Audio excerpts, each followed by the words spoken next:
Well, Gary, you split the squads this evening, and it was always a means to an end for you, isn't it? Yeah, I think so. This game's always a difficult one because I think it's the one time where I'd never say results don't matter, but I think the result becomes secondary of importance because you're not going to change the team within the game to try to win the game. You know, it's about getting through the game, getting through 90 minutes, getting as many players through that as possible. I think we got 10 in our game, certainly, through the 90 minutes. I'm not sure how many we got in the other game or how many changes we needed to make. But that's important, and we've worked incredibly hard to get to this point fitness-wise. You know, worked them again yesterday, so they've been a little bit tight today. Moaning yesterday when they were running, you know, because it's a game, but that's what it's about. And I think I was actually quite pleased with a lot of aspects of the game. I thought, in terms of limiting Walsall to virtually no chances, apart from the mistake that we made. We did with real diligence, and we actually got into some superb positions around the edge of the box, had some shots that were saved, deflected, should have made more.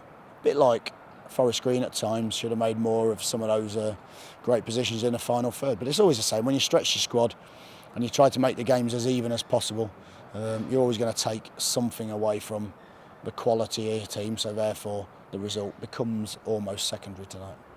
That said, you got the equaliser, Paul Caddis' free kick. It was good to actually, not come away on the end of a defeat. Yeah, listen, again, we want to win every game we're in. But like I've said to you before, I've played in teams.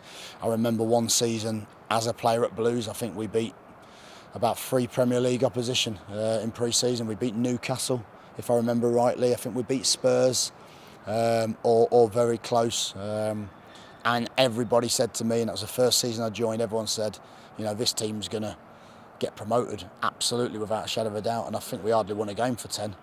So there's no correlation. I've done it at Burton where we've hardly scored a goal, hardly won a game, start the season, banging them in, winning every game. So again, I don't think you can read too much into pre-season. I think the aim is, to get the team through it so that everybody's fit for the first game of the season, so you've got a full list of players available.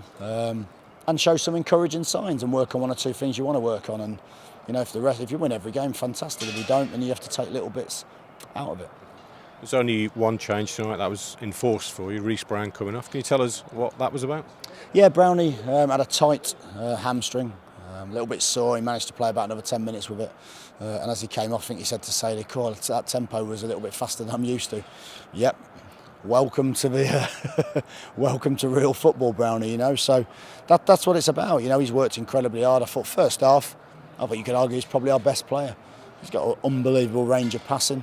Then it's, can you impact the second half? Probably didn't quite manage to do that as well, and found it a little bit tougher as the game went on. So that's a good process for him as well, to get as many minutes under his belt. And I'm sure once again he'll be better for it. But he certainly gives you food for thought when he shows that type of ability on the ball.